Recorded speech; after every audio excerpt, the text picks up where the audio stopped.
Welcome back to another edition of the PFF NFL show. I'm Mike Renner, joined by Sam Monson and Steve Palazzolo. The whole gang is here to talk about the quarterback class in the upcoming draft, the much talked about quarterback class, because we could see a handful of guys, 3 to 4, go in the top 5 of this draft.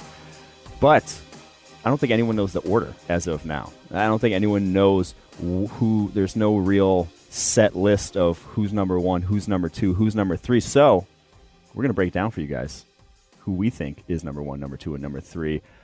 And let's get right into the guy who's at the top of our board right now, Baker Mayfield, Oklahoma quarterback, 2 of the highest graded seasons we've ever given to a quarterback in the PFF college grading system. Sam Monson is his biggest fan in the world right now. He's trying to find a way to meet up with him just so he can touch him in real life. And Sam hates every college quarterback, right? Well, that was how it first started. Baker Mayfield this season was the first quarterback that I didn't hate when doing college games grading. Every single you were putting me through a battery of all these guys. One game, grading them all the way through the season. And Baker Mayfield was the first guy that didn't stink. And that was during a game in which he threw a pretty ugly interception, I think attempted to throw another one. He was still head and shoulders the best quarterback that I saw this season. And that's, I think, the case for basically his entire college career. He has just been head and shoulders above everybody else the entire time he's been on the field. Statistically, it is not even close. He's the best college quarterback in NCAA history with just the numbers he put up in terms of completion percentage over 70 this past season, a quarterback rating in the 140s for NFL scale. Just unbelievable numbers up and down the line. But at the same time, it's Big 12 defenses, this offense that's incredibly creative there at Oklahoma, that a lot of open throws, that sort of thing. There are knocks on him, but yeah, at the end of the day, it's hard to ignore that production level that far of an outlier. So that's what it is. I mean, you can use those excuses, the Big 12 and the offense and all that stuff, and that's a valid concern when it comes to Baker Mayfield. If you watch him every Saturday, there are open throws and there are a lot of clean pockets and all of that stuff. But we've also done a lot of work on trying to isolate what type of stuff actually translates from college to the NFL, and sorting that by what we consider NFL throws. We hear this all the time. Scouts are like, "Hey, this guy makes NFL throws," and that usually means you make a comeback throw. You throw a comeback. That's an NFL throw. Once you can do that, you can make everything else. We can actually isolate what these NFL throws are, and we've done it. And we went back and we said, okay, on these quote-unquote NFL throws, who are the best quarterbacks? Not only does Baker Mayfield throw a high percentage of them, but he was the top-graded guy. But we also have numbers that say on those easy throws, yes, the scheme did help, and he did have some really good production on, say, an easy swing pass or a screen pass or a wide-open throw that maybe isn't an NFL throw. So it's almost like both narratives are true. I mean, it's okay to say he was aided by the system, but you also have to acknowledge, if you're looking for NFL throws, I mean, Sam, the whole week was you spent watching his NFL throws being like, Steve, you got to see this one. Yeah. And I've seen a lot of them.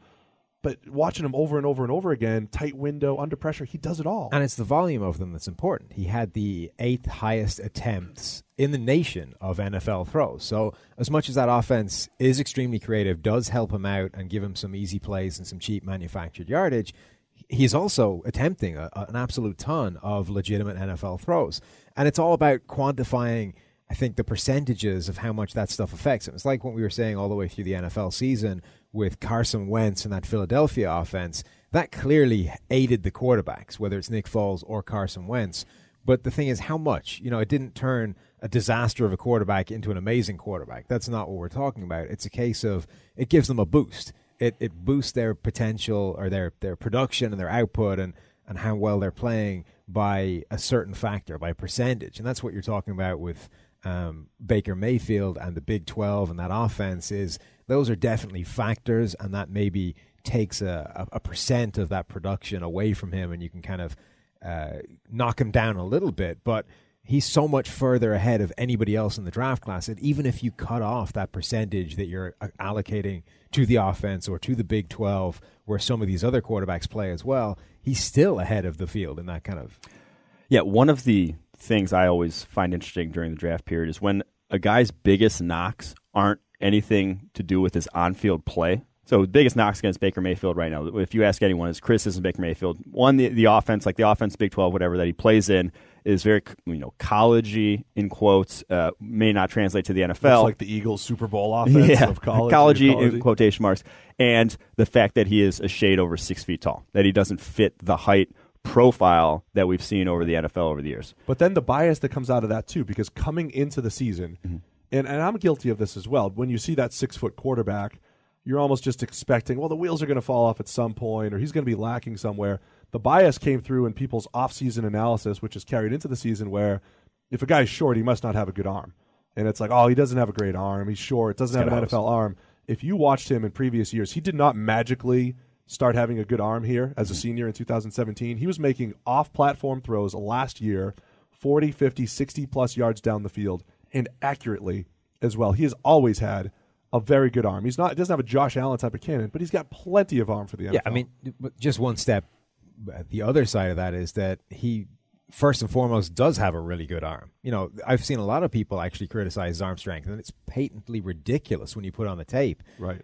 The big arm is all over the place. It's on deep bombs, 60-yard passes in the air, no problem. But, a lot of the times arm strength is not measured or is not best portrayed by the deep bomb. It's based on how you zip passes in on the intermediate, the short stuff. And again, that's all over his tape as well. He's able to fire passes into tight windows, off-platform throws, on the move without his feet set underneath him. When they did the kind of velocity stuff at the Senior Bowl, Zebra Technologies, he was right up there with Josh Allen, in terms of RPM and miles per hour of the pass coming out of his hand. Highest percentage at like a certain level of velocity. He was right up there with Josh Allen. So I think everybody universally suggests or knows that Josh Allen has the best arm in this draft, but Mayfield is closer to that than he is guys with marginal arm talent who he seems to be getting lumped in with because he's 6 foot. I will say, I do have one knock, a couple knocks that I will say for him for the on-field play. I don't think they're huge, but the two biggest things in my mind, one is his gosh, I'm blanking on the word I'm trying to go for. Propensity? Propensity. That's the one. God, that was so close to it, too. Propensity to It's a segment. Sort of pass Mike up. thinks of a word. What is Mike trying to say here? His propensity to sort of just be slower than other quarterbacks to sort of pass up the easy stuff to a lot of times go down the field. So his time to throw has always been long. He always looks for, I don't want to say look for a bigger play, but is just that half step slower in terms of processing, getting the ball out on time than you would just like to see for a top-level quarterback translating to the NFL. The other one is his pocket presence. A lot of the times he makes a lot of off-balance throws when pressure comes to him, or not even just pressure, just when he has to move a little in the pocket, won't reset his feet. Again, small knocks, but those are the things that do worry me actually on the field, not the other things like that. I think those are legitimate, especially the first one. There is a lack of pure rhythm throws, and because there are a lot of scheme-based throws in Oklahoma where it's play action, first read, boom, he hits it. I'm talking rhythm, half-field read, read a defender, make the right decision, and throw it. So you'd like to see more of those. It doesn't mean that he can't do it. Mm-hmm. I'm going to go beyond the on-field for a second, though, too. He is this guy that is the only guy in history to step in as a walk-on and earn a starting job as a walk-on true freshman at Texas Tech. He is a guy that then transferred to Oklahoma and he beat Trevor Knight out. Trevor Knight was coming off of a dominant outing against Alabama in a bowl game, and he transferred in and just stole the job from him. Baker's that guy that has continued to get doubted, and he likes to retweet people that doubt him. And he has that. Don't want to use it factor. Don't want to use it factor. Say it factor. He's got it though. Look, he's got this. I keep coming back to. I don't want to be the guy that doubts him because he continues to exceed expectations, whatever they are. He continues to exceed them at every level. We break out the sources thing here. Some NFL front office sources. The best way of describing Baker Mayfield that I heard recently came from an NFL front office where they said his biggest weaknesses are his biggest strengths. The stuff that everybody criticizes him for The attitude, grabbing his balls, planting a flag, the attitude. This is exactly what you've been saying for a while, though. You're in full agreement of this. That's why I'm bringing it up. Right. The stuff that everybody hates about him, the fact that he does seem like a bit of a dick, and that he wants to disprove people, and that he does trash talk, and that he's going to go and plant a flag on the opposition's center field, that he's going to bean a guy running through his end zone when he's warming up. All that stuff that everybody criticizes him for. Like, that's his biggest strength. That's what people rally around. That's what you want in a leader, is a guy. You don't want this bland, benign, media-facing guy who's never going to say anything controversial, is just going to go out there and do his job. You want the guy that's going to fight to win the game. And I honestly think that all the stuff that people are criticizing him for, that is a strength of his. It's not a criticism. As long as he checks out in terms of the sort of legal off-field stuff, like if you're happy that he is not a guy who's going to get money, go nuts, and drink himself out of the league, if that part checks out, which, the NFL teams are the guys capable of making that kind of decision. If you're happy with that part, I have no problem with his attitude. In fact, I like that. I think that's a good thing. Yeah, I think we're all in agreement. He is, like I said, the top quarterback on our board. We have a very special segment for you guys. We here at the PFF headquarters in downtown Cincinnati, we have an anonymous scout actually in the building currently. We're going to interview him a little bit here. The hot button topic of this draft is Baker Mayfield and all the issues surrounding him. So we wanted to get his take. So thank you, anonymous scout, for joining us. What are your thoughts on Baker Mayfield? Thanks for having me, Mike. It's finally good to have my voice heard because I never get to hear my voice heard. Baker Mayfield, you got to start with the height. I mean, the guy's way too short. How many 6-foot quarterbacks have done anything in the NFL? And then when you add that big, long stride, he goes from 6 feet to about 5'7", never going to play in the NFL. And then when the pocket compresses on him, we've seen him try to get away from the cops, can't do it. How's he going to get away from NFL defensive ends and avoiding pressure? I'm just not seeing it from him. Then you got this great opportunity to go to the Senior Bowl. I was there. All my friends are there. We couldn't wait to see what this kid can do, and he's late. He's late to the Senior Bowl, and he's late on his throws too. He's late to read defenses, late to the Senior Bowl. He's just too slow for everything. Too slow in everything that he does. And then this is the kicker for me. We're at the Rose Bowl, and he misses his press conference because he's sick. He is in Southern California, and he gets sick. There's no way he could ever play in the AFC North, the NFC North in that cold weather. That immune system will not cut it in the Midwest. I don't like this guy. He's a hard pass for me, Mike. There we have it. Thank you, Anonymous Scout, for joining us. You'll be back every Friday, right? Yeah, every Friday. So I'll just throw it to you, Steve. Who is next for you? Yeah, and it's because there's not this pure, perfect data point that's like, we could point to every grade that Baker Mayfield has, every stat that Baker Mayfield has, and be like, all right, it's really tough to not put him at the top based off what our system's telling us. But when you get to Sam Darnold and Josh Rosen and Lamar Jackson and Josh Allen and these other guys, it's not as clear-cut. I'm going to lean Sam Darnold as that next best guy because even though he did hit... What's that? Make the case. Well, he had a what I would consider, if you look at PFF grades, there's a 3-game stretch where he was the worst quarterback in all of college football. 3-game stretch. As negatives go, that's quite a big one. That's a big one. Every other game, though, he was like top 5, top 10.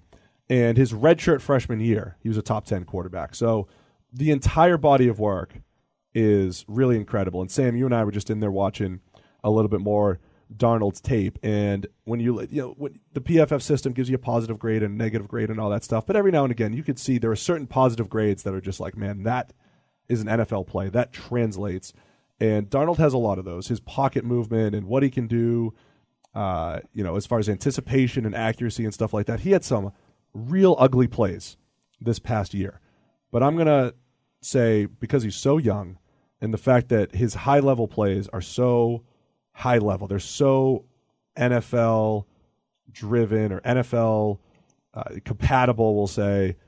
I like Darnold, and I think that you can mitigate some of those negatives because his high-end play is really excellent. I'm with you. I think Darnold is number 2 on my board. I just, like you mentioned there, the throws that translate to the next level, he is exceptional at times. He flashes them as much as anyone else in this class. And the other thing is he throws a lot more rhythm throws than Baker Mayfield did. He has a lot of throws that he is creating that separation, that small window of separation that comes right out of a break. He's hitting it at that moment of separation. His receivers weren't that good this year at USC. They did not have a great receiving core. They did not have this exceptional high-level offense that was scheming him a lot of throws open down the field. He had to create a lot of it on his own. Now, the games where he just lost it, so to speak, very concerning. Obviously. That is I don't want that high variance of the Jameis Winston. That's not a guy I want to be taking top 5 overall. But at the same time, he is 20 years old, and he won't be 21 until this summer. That's extremely young, and you can't ignore what he did that first year at USC. So, like you said, the body of work is exceptional for as young as he is. He's a guy who I think if he did come back another year, he could have locked down the number 1 pick easily. But even still, I wouldn't be surprised if he does go number 1. Yeah, I think he's possibly the most likely guy to go number 1. He seems to be the one that the most people are enamored by, which is probably what it comes down to in the end. That you only need one team to fall in love with you to be the guy that goes number 1, but the most number of people, the highest percentage of people seem to like Darnold the best, which probably puts him the favorite to go that. I've just never really seen it, that it factor that Steve definitely said that Baker Mayfield has. I haven't really seen it from Darnold that much, and I've definitely been colored by every time I've done an analysis game of his, it's been one of his terrible games. So I'm definitely harder on him than other people are, because I've seen firsthand the terrible games. Anytime you see a quarterback just lose the ball out of his hand for no reason whatsoever other than he moved his arm a little bit, that's a little concerning, and that happened with Darnold a couple of times this season. So that's a problem. But the good stuff that he does is phenomenally good, and I think the age thing is big, that the potential for growth there is pretty spectacular. So I can definitely see the case that he would be the next guy. I wonder how much of that the regression that he did get from last year to this year was due to, I don't know, maybe working on his mechanics, working on that throwing motion. It looked like it got worse. Yeah, like it didn't get better. Like that's the thing is, it also didn't get better, but like he had to have been addressing it over the course of the offseason. No, well, here's the thing: as a redshirt freshman, I saw the throwing motion, and it's a long throwing motion. But I honestly, when I hear people talk about throwing mechanics and all that stuff, I don't think anybody knows what they're looking at. I sound like one of these old line gurus who's like, unless you've been there and you've done it, you don't know what you're talking about. But I've studied throwing quite a bit, and I think there's a lot of people who don't know anything about throwing that like to talk about throwing like they know what they're talking about. How many people can you think of that have successfully rebuilt their throwing motion? Besides Tim Tebow? Yeah. Successfully rebuilt. There were stories about Tebow rebuilding his motion since he was a sophomore in college. Every year he was going to rebuild it. I mean, people might look at Carson Wentz. He had a little bit of a hitch that got better, but we're talking about taking like a long throwing motion and changing it. I mean, Winston's cut down on his a little bit. Here's the thing, though. Aaron Rodgers changed how he held the ball. He did. He changed where he held it, and everything kind of changed a little bit. My big thing is, as a redshirt freshman with Darnold, he had a motion that if you put it in slow motion, it's like, oh, that's a long throwing motion. But if you watched it in the game, it was quick enough, and when you combined it with his anticipation, I was like, this reminds me of Phillip Rivers. It's this quirky motion that I don't think is an issue, that when he's throwing with anticipation, he's fine. My issue with him, more arm strength-wise, is when he's off-platform, and that was exaggerated a little bit this year as well. And I do think the motion was different and worse this year, where it was longer and slower. Balls were slipping out of his hand. He was fumbling a lot more. And I do wonder if that was him overthinking it. It feels like a bad thing to be screwing with. Especially at this point in a quarterback's development. When you hit the NFL, you have less time with these guys than you ever have before because of the CBA and the limitations on practice time. And you have so much other stuff that you need these guys to learn.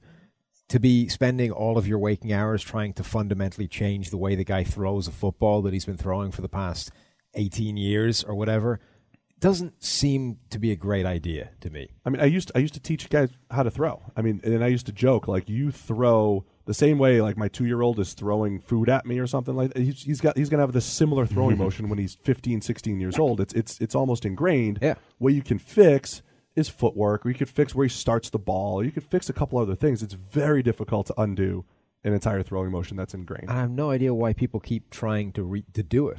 Like, this guy has either he has a throwing motion that's going to work or he doesn't. The idea that you can then take him and change that entirely from the ground up just strikes me as craziness.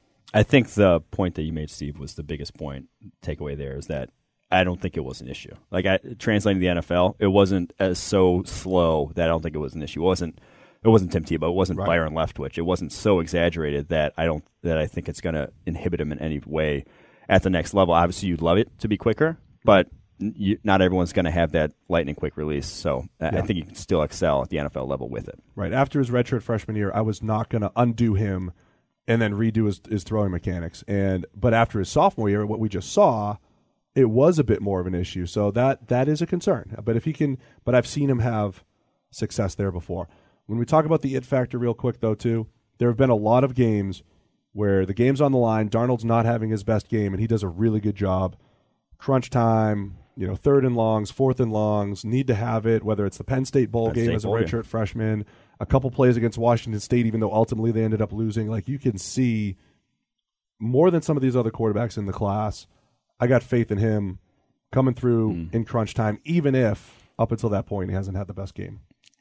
So we have him at 2. Sam, though, you have a different guy at number 2 on your board at the moment? Sort of, yeah. I think it's 1 and then a giant gap to anybody else. And if I need a quarterback in the top 5 and somebody has already taken Baker Mayfield, I'm an extremely unhappy individual, because I think – so the way I've described this is, everyone else has the tools to become a top quarterback, and you could piece it all together and you could develop this guy, and you could potentially at the other end of it get this great NFL quarterback. But Baker Mayfield is basically that already. Like, you need to assemble the pieces to get your equivalent of Baker Mayfield with any of these other guys. That being said, if you're taking a guy and you need to patch it all together, the guy I think that has the highest potential of all that lot is Josh Allen. And I don't like this because I was so hard on Christian Hackenberg a couple of years ago. But Josh Allen is what people said Christian Hackenberg was, which is this collection of quarterbacking tools. And, he hasn't put it all together yet, but if he does, then you've got this great NFL quarterback. With Hackenberg, that was clearly ridiculous, and he didn't have the tools in the first place. But Allen does. And I was so much further down on him before the Senior Bowl than I was once I watched all the practices and the game. Sam. Not just the game, but the practices as well. Allen, we've talked before, he has the best arm talent in this draft by a considerable distance. Little bit to Mayfield and considerable distance to everybody else. Arm talent, baby. But also, he was better at the stuff that I assumed was going to be a bigger problem. The progression, the reading through where to go with the ball, understanding how to adjust when things break down in front of him, all that kind of stuff. He's still going to be inaccurate, which I don't think you're ever going to take away from him. He's never going to be the world's most accurate quarterback. But the same thing is true with Cam Newton, with Carson Wentz, who had a pretty good year this year. So I'm not going to write him off because he's an inaccurate quarterback.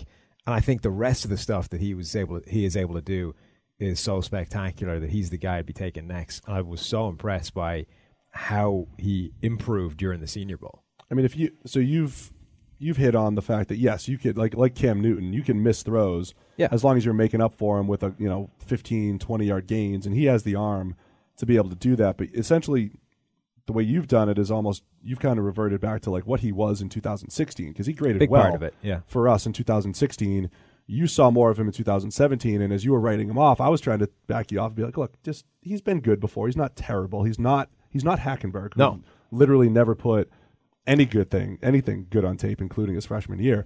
There is something to like about Allen. My bigger concern with him, all of his big plays, and I feel like I was at the beginning of the hype train for Josh Allen. I was staying up late Saturday nights watching him roll to his left and hit dudes 55 yards in stride down the field. But those are the big plays. He didn't make a whole lot within structure, 3-step drops. He doesn't do a whole lot of that. So can he learn that? Or is he always going to be this really high volatile quarterback with he's got a cannon for an arm. I think the velocity that he creates is Cam Newton-like.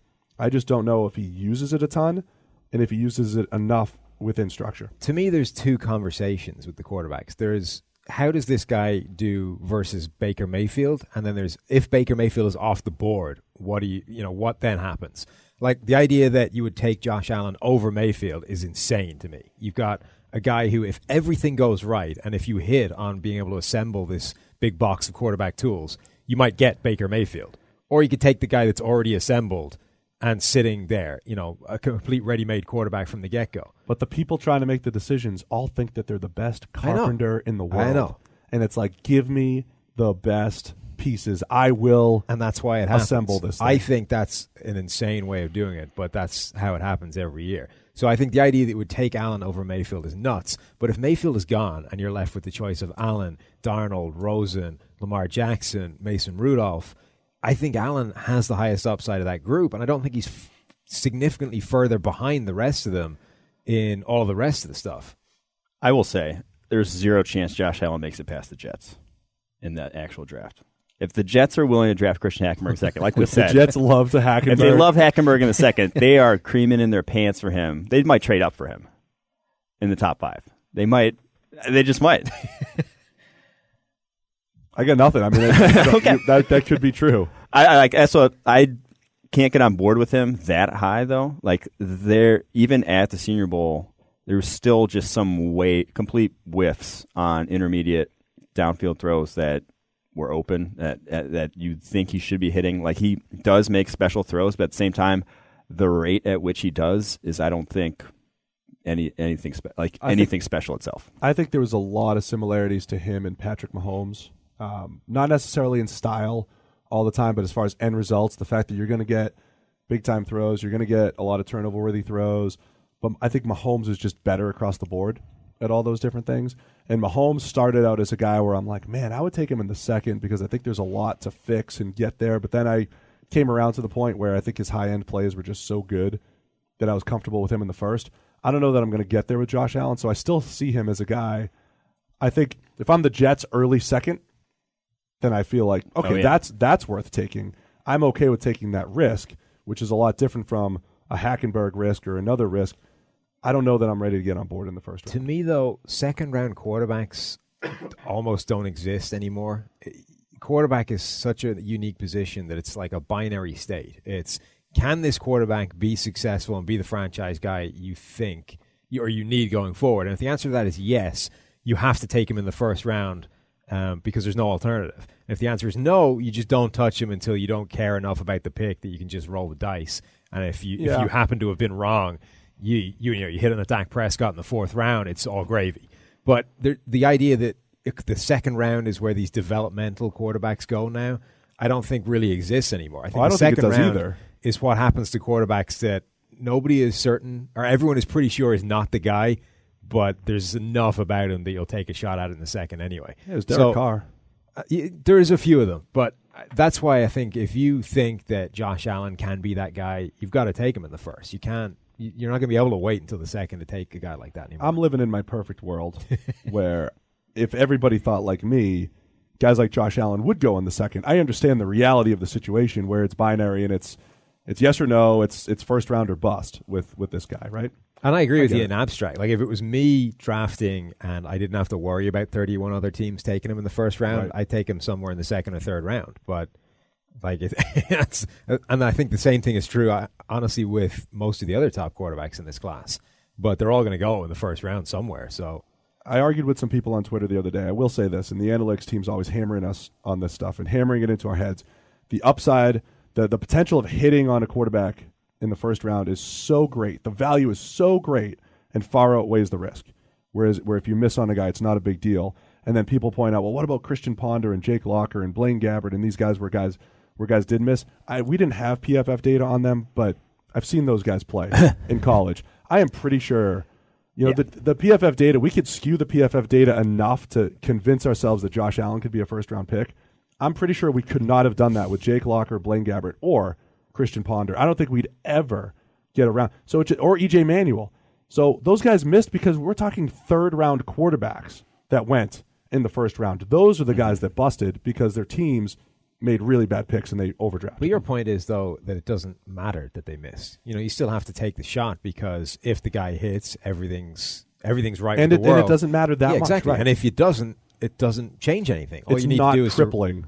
all you do is reset and you take another first-round quarterback. Right, and that's why I didn't love Deshaun Kaiser as a prospect last year, but I liked taking him as Cleveland with their 4th selection of the draft in the 2nd round. Yeah. And if he looks exactly like you expected, like you did last year, all right, let's reset and get another guy this year. Let's go get Baker. Well, actually, go get him. We'll see who they do draft. But a couple other guys we wanted to touch on here that are both getting one obviously getting top 5 hype, and Josh Rosen, UCLA. He, to me, would be 3rd if I'm ranking the quarterbacks right now. Another young guy, only 20 years old, won't be 21 until the summer, is put together some good probably put together better tape this past season than Sam Darnold, but reservations with him as well. Yeah, we're very much on the same page here, Mike, I think, as far as these top-end rankings. Unfortunately, something's wrong. I think I like Rosen more the more I watch him. And you're going to get this whole, he looks the part, and you're going to get all the cliches with him. The thing I like is his intermediate throwing. All the feel that he has at the intermediate level, from dig routes to back shoulders to touch throws. He could do all that stuff, and that is a place where you do need to excel at the NFL level. I don't know that he's always been pegged as this future number 1 overall, and my reservations with him are that he does have all the tools to be that number 1 overall pick, but he never put together this dominant season. I would argue that Darnold's redshirt freshman year was probably better than anything Rosen ever put together, even though last year Rosen was better than Darnold. So the top-end Darnold season, the top-end Baker Mayfield season, even the top-end Mason Rudolph seasons have all been more impressive than anything Rosen has put together. But Rosen's just been unbelievably consistent as a freshman, sophomore, and junior, with the same issues, though. It's like turnover-worthy plays and just enough bad plays that kind of push you away a little bit. Then he reels you back in with the intermediate stuff, and so there's a lot to like about him. I think he could hit, but definitely some reservations about the volatility of his game. Yeah, the volatility, obviously, another worrisome thing, very much like Darnold. The thing I loved about him, though, was he has this sort of, at times, shows this creativity in the intermediate range in terms of his ball placement, throwing guys open who aren't necessarily in the most wide-open states. He has that sort of innate feel of where to put the ball to give his receiver the best chance to put it on his leverage instead of even when it's throwing it through a defender's hands to give his receiver the best chance. That's I'm kidding. No, but that was the the touchdown. He throws it so hard. Yeah, he did that at Texas A&M. But he's the turnover-worthy touchdown. But I do like, from that perspective, he has that innate quarterback feel that's kind of tough to teach some guy at the next level.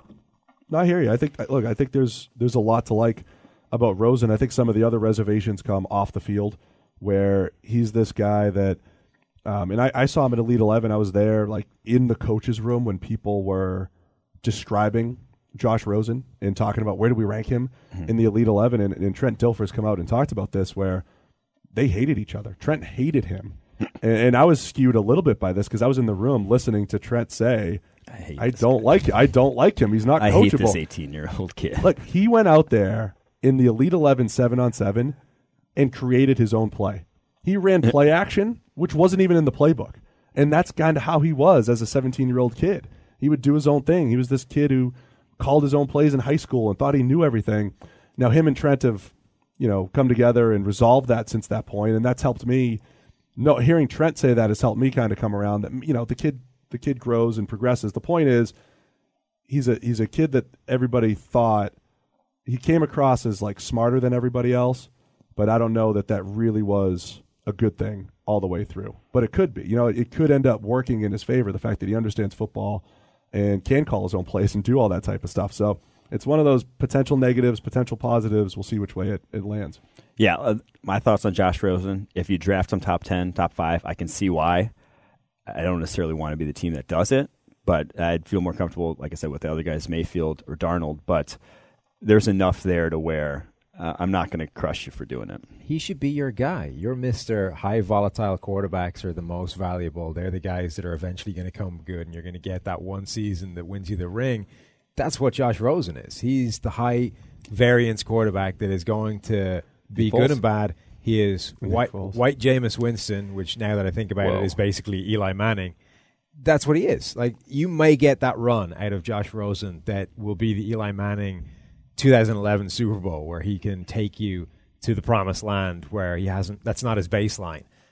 Or you could get like an entire career like Jameis Winston, where he just has games that make you think he's amazing, and he'll always average out to like average. Well, Eli was my comp for Jameis Winston, and I think that's a pretty good one for Rosen. And I did write an article this fall Giants, for ESPN Insider. Yeah, the Giants go get your next Eli. Mm-hmm. I did write an article for ESPN Insider that tried to pair our data with an old prospect and a new prospect, and the data was eerily similar for Jameis Winston and Josh Rosen. So if you know that that's what you're getting, that's top 10 worthy. I think so too. I thought Jameis was top 10 worthy. Knowing what we know about Eli, that's certainly top 10 worthy. Knowing that you could get those high end seasons and go on a run and win championships, so that's where I am with Rosen, and that is with you, Mike, right after Darnold. One more quarterback to hit who could possibly go in the first round, Lamar Jackson, Louisville quarterback / wide receiver / safety. Sam wants to move him to safety. Let's get that quote out there. No, I was joking. It's just a joke. The passing aspect for Lamar Jackson, though, is obviously what's holding teams back from drafting him highly. We've talked about before how much I think running quarterbacks impact a football game, how much you can do with the guy simply because of his legs. And Lamar Jackson, I still would feel comfortable taking him in the first round solely because of that. You have to obviously change your whole scheme. You have to scheme around him and scheme to use that to your advantage. But I think he's such a special rushing talent that you could do it. But at the same time, at the end of the day, I do worry about two things with him. One, his frame is just so slight. He's so slightly built. And as a runner, if you're going to use him in that high-volume rushing offense, I'm not sure he's going to be able to survive those hits. And then two, as a passer, he's just not close to NFL level as a passer yet. If you're talking about him purely as a passer, he is a mid to late round developmental pick at best. I don't disagree with that. I would look. I've compared him to Vic for a while for a couple specific reasons. Don't shake your head at me, Sam. It's the special rushing ability that we said. I think he could be the next 1,000-yard rushing quarterback. Whether you want that or not, he can do it, and you have to embrace that. That's how you have to run your offense. And Vic had a cannon for an arm that was capable of creating big plays down the field. Lamar doesn't have that same type of arm, but I've seen the tight window throws. I've seen the anticipation. I've seen enough of those throws. The difference between him and Darnold and Baker and stuff is just he just misses a much higher percentage. Vic missed a high percentage of throws. So just like Josh Allen, if he's going to miss throws, but you're going to make up for it in yards per attempt by getting 15, 20, 25-yard gains, I think Lamar Jackson has that ability, and he also has that ability as a runner. So knowing that you're going to get this unpolished passer, meaning he's going to miss a ton of throws, but he can make up for it in big plays with his legs and downfield throwing, I think there's something to be built. There's an offense to be built around that, much like there would be a Michael Vick in today's NFL. And I also think Lamar Jackson, of any of the top quarterbacks in this class, has a very real and very fixable mechanical flaw in the way he throws. His stride is just terribly short. Like, he just short strides and overthrows a ton.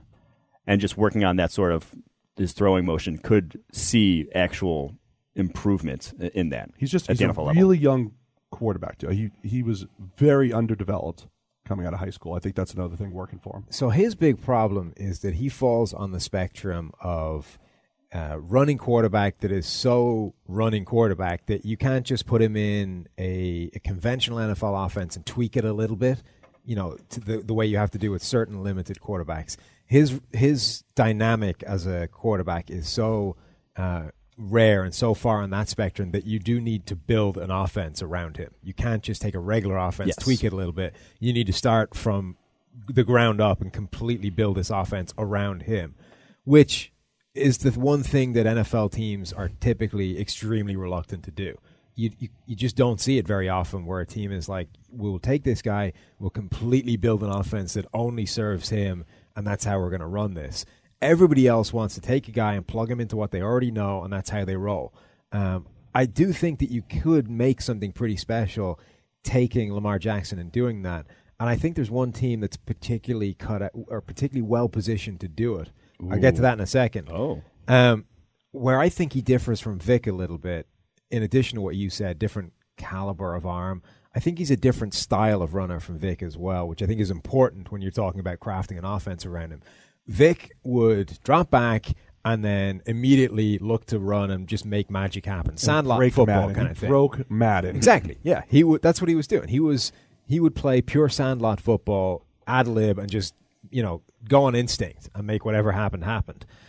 Jackson is almost like a running back. When he takes off and runs, his kind of running dynamic is straight ahead. It's make impactful rushing plays rather than Vic, who's just making chaos happen and then eventually finding space in amongst the trail of bodies that are lying on the floor trying to corral him.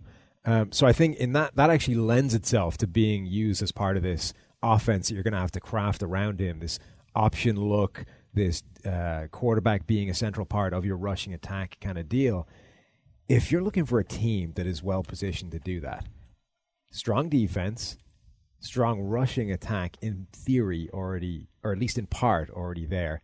Terrible quarterback situation. Philadelphia Eagles. No. Broncos? No. Jacksonville. That was joking. Oh, Jacksonville. Jacksonville.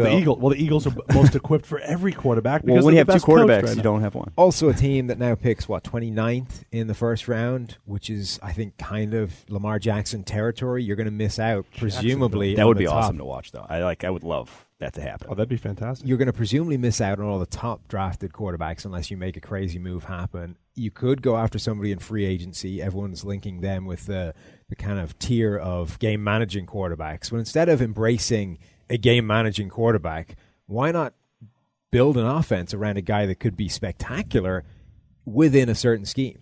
They're equipped to do that. Yeah, and because there is a chance that I think a lot of people in the draft community are talking about Lamar as this first-round pick, there is a chance that the NFL is not nearly as interested. Sure. And that they think of him as that second-round or third-round type of guy, and he is available in the late first. Look, I think there's an offense to be built around him. There are big plays to be built around him. You said as long as they don't put him into this, prepackaged offense, like when Michael Vick was drafted, and the next headline is Michael Vick is going to run the West Coast offense. Like, let's make Michael Vick into Joe Montana. Genius. Go get him. Timing and rhythm and short area accuracy and all this stuff. Look, I hope that the right team gets him and builds an offense around him, because I think there's something there. The one other thing I'll say, if you do this, run this option first offense or whatever, just like at Louisville, it creates easier throws as well. So he has a lot of plays where it's just dude's wide open in the flat. You make the easy throw. So your running ability opens up easier throws. So then you don't have to be a Brady or a Breeze. You don't have to be a precision pocket passer, because the athleticism opens up the pass game as well. In the game against Kentucky, Louisville, they had the middle of the field safety having run responsibility because they were so scared of Lamar Jackson. And they were running option play action. The safety would just sprint up from the middle of the field, and they had two big plays because Kentucky used their middle of the field safety to help in run defense because they were that scared of it. So yes, it does help. I don't think an NFL team is ever going to do that actually, because that was just utterly ridiculous to think of. But you'll get some easier throws if you get the right run. But yes, it does help you a lot in that regard. So any other quarterbacks worth touching on for first round grades? Mason Rudolph, Oklahoma State. Where you got him? I think he's worth a look in the first round, whether it's mid first, late first. I mean, if I'm the Pittsburgh Steelers and I'm looking for that next guy to throw on the roster to develop behind Roethlisberger when he's ready to retire, I don't know why people are sleeping on Rudolph. I'm surprised. He's like 6'5", 240. Like that's but that's part of the issue. He's 6'5", 240. He looks like he should be zipping the ball left and right, and he doesn't. He'll have like one throw every couple games. Hopefully our guy Zach Robinson can get that velocity out of him when he's working with him this offseason. But it brings up one of my pet peeves I was going to mention earlier too. He underthrows a lot of deep balls, and I think the underthrown deep ball is an accuracy issue, not an arm strength issue. So I think a lot of people have pegged him with this poor arm strength. It's not an arm strength. Or timing. I mean, a big part of that is getting the ball in the air early enough. It's timing. I mean, it's rarely an arm strength. It's rarely an arm strength thing, unless it's like you're trying to throw the ball 60 and, oh man, you can only throw it 50. Yeah, it's Pennington. Right. It is. Pennington had some limit, right? Mm-hmm. But even Kellen Moore could throw accurate 40-yard passes. Yeah. And he could get it out there to 40 yards. Rudolph is maybe the best outside the numbers thrower I've seen in college over the last few years, as far as timing and accuracy goes, like deep comebacks and a lot of routes that you don't run in the NFL these days, but deep outs and deep comebacks. He is unbelievable making those throws. He can make timing and rhythm posts and slants. It's a lot like Baker, though. You've got the easy Big 12 defenses. You have a lot of open windows. He has exceptional receivers that he's been throwing to. Mm-hmm. The other thing about those deep balls, I know that they've been coached to throw pop-ups. Like throw a pop-up to James Washington and let him run under it. So I don't know that we really know how accurate Mason Rudolph is down the field, but he has plenty of pinpoint deep passes as well. I just think there's way more to like than dislike about his game. I really like Rudolph. Just running through his tape, I don't see that much wrong with it. And like I say, one of the big things is those weird rainbow passes at the sideline where he has clearly been coached to just put as much air underneath it as humanly possible and let the receiver do the work at the end of it. As long as you put it hugging the sideline, the chances of something catastrophic going wrong with it are pretty minimal. So I don't see that as a problem as much as an unknown. Like you said, the question mark of what that looks like when you're throwing the way everybody else does. But from what we've seen on tape, I really like what he does. There's a lot of really accurate passes, hitting guys, not just getting the ball to the receiver, but putting it on his hands, out in front of his body, away from tight coverage behind him on the few occasions there is tight coverage in the Big 12. I think he's got real talent to be in that group with Darnold, with Rosen. I don't see any reason there's a separation between those guys. Rudolph's also interesting because he hasn't had that down that we've seen from, like I said, the Darnold, the Rosen. But he's never had, ever since he stepped in as a freshman, he has been playing high-level football. Sophomore year, junior, senior, he has been playing at extremely high level. It's just the sort of the NFL translation is the biggest knock on him. I've heard a few people behind the scenes actually say that he's a third rounder, and other people say that he's a first. He is one of those guys that has this really weird wide range, because nobody's saying Josh Rosen's a second or third rounder, but everybody's got him in the first round, right? Like, there are some people that do like Mason Rudolph. I don't know what other people are missing. If there is a complaint, one place he has improved his ability on that second read. Early in his career, he was extremely inaccurate anytime he reset his feed and had to deal with even a little bit of pressure. He's improved upon that. So I think there's a lot to like about his game, and I would take him probably, mid to back end of the first round. And then the next guy is we're going to be running through the Richmond tape to get a look at Lauletta. Kyle Lauletta. Dude, his Senior Bowl red zone work. It was obscene. Was incredible. Fades and back of the end zone passes. Incredible precision and accuracy that he had there. Yeah, he was, in my opinion, the most impressive quarterback that I saw there. He was some sort of end zone fade throwing savant. Fade after fade. We're throwing +1s around left and right with his fade work. There was one drill that they were down in the red zone, just basically working on red zone stuff, and he threw 4 or 5 absolutely position perfect fade routes on both sides of the field. It was doing it the old Peyton Manning to Marvin Harrison style, ignoring where the receiver is and just saying, I'm going to drop this on the pylon. You get to the pylon and we'll have a touchdown. I'm not gonna focus on what you're doing with the DB. You just get to this spot and we've got a touchdown. Yep. And he did that 4 or 5 straight times. It's just obscene precision. You guys could see all of our Senior Bowl practice grades once the draft guide comes out, all part of PFF Edge. We'll get to Lauletta, though, a little late. Like I said, we have to break down a little bit of his tape there at Richmond. We'll have an episode dedicated to him. Probably not, but maybe. All right, let's get on to some segments, though. That's the quarterback class as we see it at the moment. And with the quarterback-themed episode, we're going to do some old scouting reports.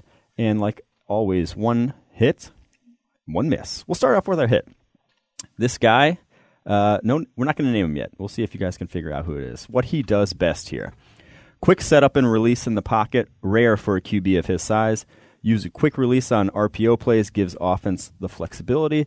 Threw only 3 passes beyond 40 yards in the air, but 2 of them were perfect on-target strikes. Very good touch and has impressive throwing in a bucket. Is athletic for his size. Shows enough zip to fit passes into tight windows against zone. Made more than a few wow throws. Worked back to his second read and completed passes with accuracy. Keeps his eyes up on the move, looking to throw from outside the pocket. Has improved every year since high school. I wrote that. Yes, you did. Now here's his biggest concerns. You were big on that last one as well. I loved watching him as a 2-star high school prospect. Ooh, don't give it away, Steve. No, but biggest concerns here. Accuracy seems to wane when he tries to throw with velocity at the short and intermediate level. Accuracy at intermediate level outside the numbers was especially poor. 49% accuracy percentage, among lowest in the nation. A high percentage of his throws were screens or designed rollouts. Generally a good decision maker, but did have a few throws in which he failed to see underneath zone defenders. Had a lot of wide open throws on coverage busts. Missed on a number of back shoulder throws throughout the year. May have issues beating tight man coverage. Had some ugly throws late in progression. Inconsistent throwing on the run. Hits lulls, where his accuracy is all over the place. And that, of course, was Paxton Lynch, Denver Broncos. Denver Broncos. And we had him 56th on our big board. A third-round-ish grade on him between second and third there. He ended up going round 1. Well, it's the third round, and then you've got the quarterback. You move him up to the second type of deal, right? He ended up going round 1. So overdraft. Basically, we never would have drafted him, is what we're saying, because he wouldn't have made it. We would have drafted him like 56th. Yeah. Or so. Is what that means. Is what that means. So you cracked the code well there. We'll pat ourselves in the back for that one. And now here's one where maybe we didn't pat ourselves in the back as much, or shouldn't be patting ourselves. Or you just didn't have the opportunity. Or that. This guy, so we didn't get a proper scouting report on him, but we had an article that listed some of his strengths and weaknesses. So here were his strengths. Special deep ball thrower, completed the most deep passes in the NCAA, accurate at all levels of the field, has overcome his stature to be one of the highest grade quarterbacks in the country. It's like 5'5". That's the issue. That was, let's get to the negatives, was he's very undersized at only 5'11". Played an extremely simple offense at Bowling Green that asked him to only throw screens or deep passes. Yeah. That was... You may need more than that in the NFL. That was Bowling Green's Matt Johnson, the legend, second highest graded season we've ever given to a quarterback. Did have, if you watch his highlight reel from that year... That was obscene. Unbelievable. And it was actually translatable, like he was dropping it accurately on guys repeatedly. Like it was an actual skill that could have translated to the next level. Obviously, he didn't play in an offense that had anything else that translated to the next level. Didn't end up even really getting a chance. We had him 111th on our big board, above guys like Dak Prescott in that class.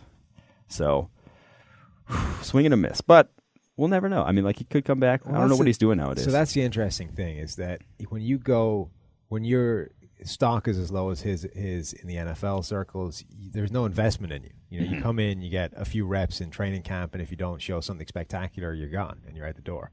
So, I mean, it's definitely a miss in that he's not playing anywhere right now. But the opportunity he would have had to display anything is minimal, and a guy like that was going to need work, given that he came from an offense that had like 2 routes, right? All that kind of stuff. My whole take on him is we knew he wasn't going to get a whole lot of opportunities. I thought he was going to become a CFL star or something like that. But my whole point, I made this argument to the old AFC executive, NFC executive. I was like, look, not to pick on Hackenberg again, but name drop. But if you're going to bring a quarterback into camp, even if he's coming out of this offense where he didn't even have to read defenses, all this stuff, why not bring a guy that you see can make all these special throws? Because he did it over and over and over again. Tight window posts and bucket throws. He made a ton of really good throws. Why not at least see what this little 5'11" guy who's never had to read out defenses, see if you could develop the other stuff. To me, that is a lot closer to upside than Logan Thomas, who just throws the ball fast and doesn't throw it accurately, doesn't actually make good football throws, and you think, well, I could teach this guy how to play quarterback. See, you come back to this idea that there needs to be more sophisticated. There needs to be a better mechanism for developing guys in the NFL than there currently is. When we did the training camp tour, in New York, when we went to the Jets camp, Christian Hackenberg basically did not see the field in practice. They went through the quarterbacks ahead of him, and then they quickly gave him 5 reps at the end of the practice, basically just to get him doing something, probably because if you didn't, the story becomes Christian Hackenberg got no reps whatsoever. So he threw a couple screens, a couple handoffs. Yeah. So he got like 5 reps at the end of practice just so they could say he got reps and get out of there. And that's a guy they drafted in the 2nd round. What is a guy who's undrafted getting? He's getting 2 reps in a day. And if you don't do anything spectacular with those 2 reps, you're not getting any more than your 2 reps. So there's basically no mechanism for a guy like that to show anything other than what they already think of you. Which, if it's bad, you're dead. I am incredibly surprised there isn't like a minor leagues yet. Yeah. people would watch. Like XFL, people would watch, baby. right? No, like in actual minor leagues where it's the same rules. You have like you can I know. designate Yeah. 10 guys per year, whatever, something like that. The There's way like they did only NFL like 8 Europe teams, wasn't maybe. bad. NFL Europe was literally perfect for the NFL, other than the fact that it cost them so much money to do because it was European based. Right. Yeah. If you just set up NFL Europe all over again, Do it here. over here, Yeah. it makes perfect sense. And if you look at the number of players that NFL Europe actually churned out to the NFL, it's a huge number. There's and very good players. Yeah, you get guys from the That's right. CFL and you get the bottom end Kurt of NFL Warner, rosters. there's a bunch of linemen came from NFL Europe. People like you. There's so many still unfinished products coming out every single year that it just makes no sense not to at this point. Roger Yeah. Goodell, get on that shit. Maybe they all go to the XFL. Hopefully. We'll see. All right, let me get on to the next segment here. We're going to go with Guess That Prospect. So you guys know how to play, maybe not. I'll explain the rules again. I'm going to read 5 different clues to help you figure out a prospect. You guys have to, when you know it, say I know it. Don't say the name out loud so the people at home can play along. What if I read these before? Don't do it. Okay. I won't read them anymore. All right. I didn't know that we were going to be guessing. Gosh. All right. Was a 4-star prospect out of Whitehall, Pennsylvania. Do you have Steve it? knows it. I got it. God. We'll see how long it takes Sam to get it. I don't know. Played 1,953 snaps in 3 seasons. Now I definitely have it. That's a That dead seals it, giveaway. yeah. That number. Do you have it Not at home? once graded out as a top 5 player at his respective position. Ooh, a curveball. Curveball. Finished 38th in the nation this year with 35 broken tackles on 200 carries. And the final clue, led all running backs with 594 receiving yards this past season. All right, now I have it. That's the one where I think I know it. Yeah. Go ahead, Sam. Saquon. Saquon Barkley. Guess that prospect. That's the grading thing. Not was once news to graded me. out as a top 5 player at his position. So he led in elusive rating. He led the nation in elusive rating as a true freshman, and he was our top 1 or 2 graded running back for the majority of the season, but he did drop off Yeah. down the stretch. Did have a We'll discuss him a lot more. Yeah. as We'll we go. we'll I have a think running back show. There's some strong takes on him as well. All right. I got a hot take for you this week. Finally. And this one's been boiling inside of me. All right. This one could be rendered moot when it all said and done in the draft. But if the Browns hold on to the number 1 and the number 4 overall pick, do not sign a quarterback in free agency. I wholeheartedly believe if they think a franchise quarterback is there at 1 and 4, and I think one will be, that you go with quarterback at both 1 and 4 in this draft. Because it goes back to what Steve said. The positional value is so great that it's worthwhile investment. So the problem with that is... And you let the cream rise to the top. Goes back to the rep thing. Yeah, we just talked before about the lack of reps you get. How do you fairly apportion the playing time between those Tough. two guys before you figure out... Well, who if there's you're anyone throwing who in likes to play multiple quarterbacks, it's Hugh Jackson. there? This is true. Right. You need to have someone. You can't bench someone unless you have someone else to come in. Yeah. That's Imagine the him with general 4 rule. quarterbacks. They'd all... Oh. Can we just Rotate like... them all. Can he draft like 5 quarterbacks this Would year? Kevin just Hogan so they still can, be their Drafts designated 2 running guys, quarterback? Cody Is that what Kessler I know? watching draft night. Just Yeah. And then it's like week 4 and Kessler starting somehow. Yeah. I think you have to, when you have 2 swings at it, you take your 2 swings. And if both turn, the worst case scenario is you don't get one, and then you wouldn't have gotten one anyways if you only drafted 1. Best case scenario is you get 2, and then you flip the other one for, you recoup your draft value and probably then some. So I come back to another somewhat name drop. Speaking to an NFL exec at the Combine last year, right? The conversation that we had. all about the anonymous sources. Right, really good. That's what I'm just trying to be professional here.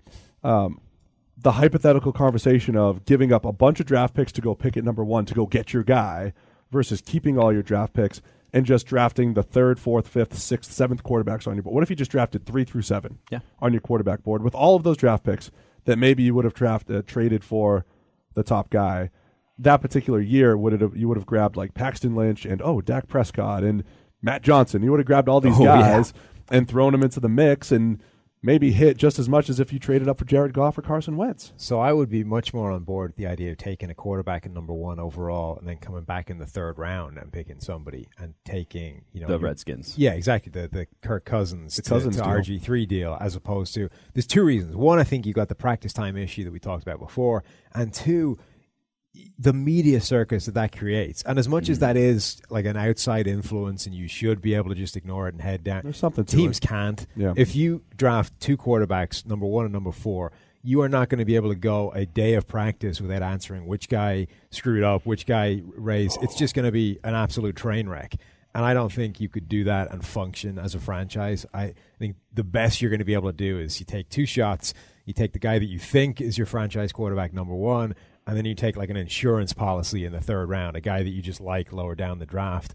And if you end up turning him into Kirk Cousins, you can flip that guy later on. Or if you took RG3 at the top and he breaks himself, you end up going with the Kirk Cousins. How much humility do you need? I mean, think about this business. I mean, think about us too. We're all pretty confident in our own evaluations, in our company's evaluations. How much humility do you need to be like, I don't know how to properly assess this quarterback class. I'm going to take my top 2 guys, not just my top 1, just in case. I'm going to hedge my bet instead of completely betting on yourself saying, I know who I'm going to take. I'm going to get this guy, whoever it is. Well, what if here's an interesting continuation on the take. You draft him 1 or 4, go through training camp, and then you trade one right before the season for someone would give you a 1st rounder for number 4. You might not get.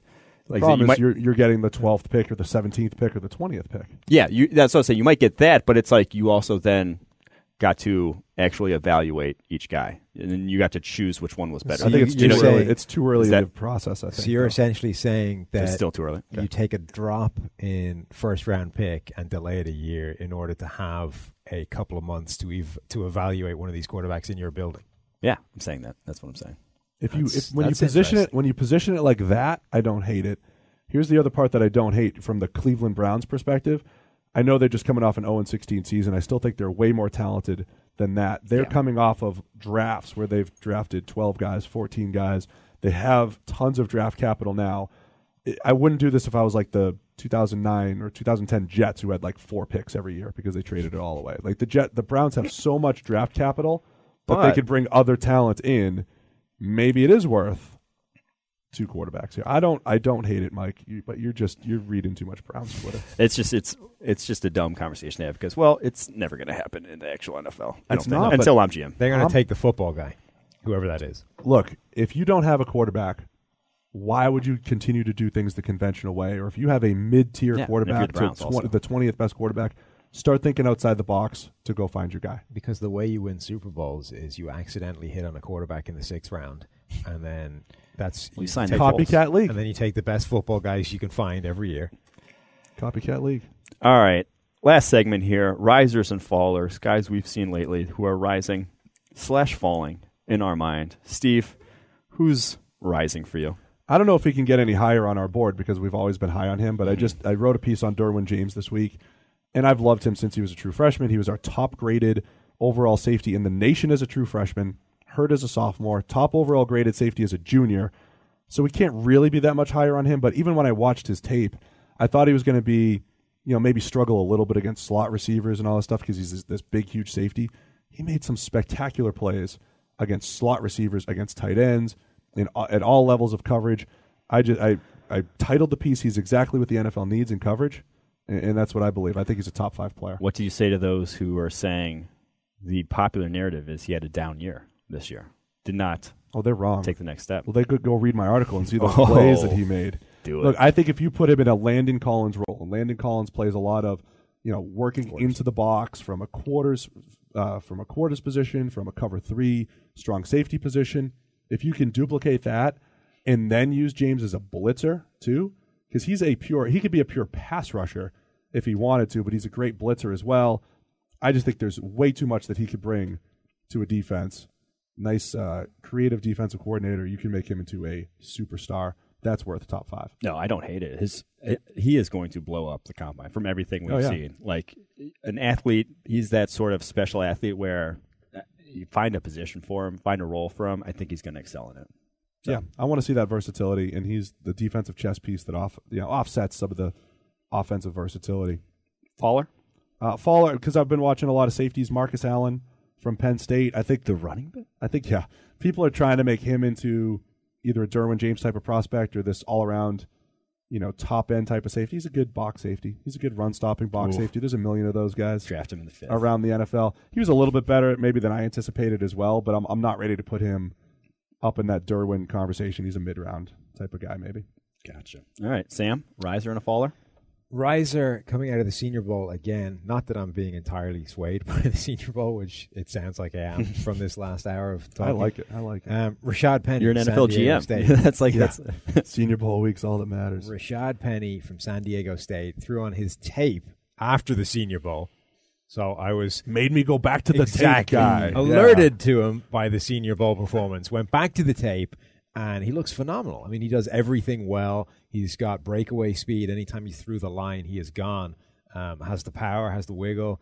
I really like him. I think he's shooting up running back draft boards. My favorite thing about Penny, I said it earlier today actually to someone, he played in an offense where those run concepts are the same concepts he's going to be seeing in the NFL. Yeah. You're not bouncing everything out to the outside. You're not working through these monstrous holes because there's only 6 guys in the box. There's a lead blocker. You're playing with the fullback. You're running zone runs. It is blocked the way it's blocked in the NFL. That is just a much easier projection in translation for him. And then I think actually matters at the running back position where it might not matter at like quarterback, other wide receiver, other positions like that. I think the vision that he shows actually will translate. I was just about to say, really good vision as well that sees the space before they open up. I really like what his tape showed. Faller? Darius Geis, and not just because I think his name is pronounced wrong. Didn't see an awful lot that he does spectacularly. I think that the one thing that he does really well is find space correctly, if you know what I mean. Like even when there's He points at a map, he's like, that's space. that space right there. That's an ocean. Even when the play isn't blocked ideally and there's nowhere really to go, he'll find the crack that gets him a couple of yards rather than nothing, which is a valuable ability. The player that he reminded me of a little bit in that regard is Ronnie Brown, who, I mean, the only thing that he did particularly well over his career was he was always really good at wriggling for an extra couple of yards when there was nothing there. I think guys can do that consistently well, and I think that'll lead him to a Ronnie Brown type career where he'll be in the league for a long time and he'll be getting carries and doing relatively productive things, but he'll never be this special running back because I just don't see enough of the rest of what you need to be able to do that. I don't see spectacular there. Steve's about to fight you. Harsh, Sam. Harsh. What's harsh? I like him. I think he's really good at the second level, creative at the second level, and find space at the second level and at the first level. We'll write that up in the scouting report. Oh, man. We'll see. We shall. NASA should sign. You're already it, losing like. your Brandon Graham bet. NASA. Oh, by the way, you lost the Jai bet. Let's not bring that up. What right did now. we bet on that? I don't know. I don't even remember I just remember I won. All right, we'll go back and listen to that. That's all that matters. Can't believe it. Exactly, yeah. All right. Who you got, Mike? My riser and my faller. My riser is Harold Landry, the Boston College edge defender. He is capable of things that no one else in this edge class is capable of as a pass rusher. He has Sounds like he's got potential there, Mike. the best bend. It's not just potential because he did it already in 2016. He's already put together a season that was dope. It's just this last 2017 season was obviously not what we expected. You thought you'd take the next step. You want to see a linear progression of upward trajectory heading into the draft. He did not do that. He took a huge step back. I do want to know what the injury thing was there. I have heard rumors that obviously his season ended because of an ankle injury. I heard that it may have been well before he actually went out for the year that he had sustained that ankle injury. And just looking at his tape, it would appear that way because his whole game is basically his ankles being able to bend at an angle that other people's can't because he is so gifted athletically and with his balance. And so if he does have an ankle injury, it's not surprising that he would look like a completely different player. But, man, his burst and his bend, he's got it. And he's got a little something with his hand, so I'm a fan of his. Might be the top edge rusher on our board when it's all said and done. People definitely sleeping on him because of the injury, though. Yeah, I do think so. So faller in my mind, Bradley Chubb, I thought, oh, man, 6'5", 275, explosive, everyone calling him a top 5 pick. This guy should really pop off the tape as such. it's just so iffy. He's the complete opposite end of the spectrum from Harold Landry in terms of his bend. Dude is stiff around the corner, and if he even comes close to the range of a 7-second 3-cone, my mind could be changed. I just never saw that sort of change of direction. I just never saw that sort of ability from him. And as a pass rusher, that's arguably the most important trait, is the ability to play at an angle. So few guys can win by going straight through an offensive tackle's chest every single time at the NFL level, or by beating them so cleanly that they don't need to play at an angle. So I don't see a guy who I'm going to be enamored with so much at the top of this class that I'm going to take him top 5. You mentioned a name when we were talking about him the other day that he reminds you of. Oh, God. A couple of years ago. Shaq Lawson. Shaq Lawson, yes. Right? So that same ESPN article where I compared Josh Rosen, Jameis Winston, just based off of data, our data also linked Shaq Lawson and Bradley Chubb. And we liked Lawson as, as a mid-first round pick who could definitely be a good run-stopping edge, but he's not that elite pass rusher. Our data's said the same thing about Chubb, even beyond what you're saying as far as the actual traits and what you're seeing on the field. I'm not sure that he's this lock, top 10 type of guy either, because of the questions as a pass rusher. I think he's going to be a solid NFL player. Don't get me wrong. I'd still, if I'm sitting there with the 23rd pick and he's there and I need edge help, I'm taking him because I think he is a talented player. I just don't see high-level enough traits to draft in top 5 or top 10. Look at you trait scouting. I mean, they translate, right? Traits translate. That's it for us, though. Hope you guys enjoyed this show. We'll be back with more draft content next week, breaking down another probably some position groups, trying to get into some overrated and underrated players we see at the top of the class. We'll hit those next week, though. Hope you guys enjoyed it. Have a good one.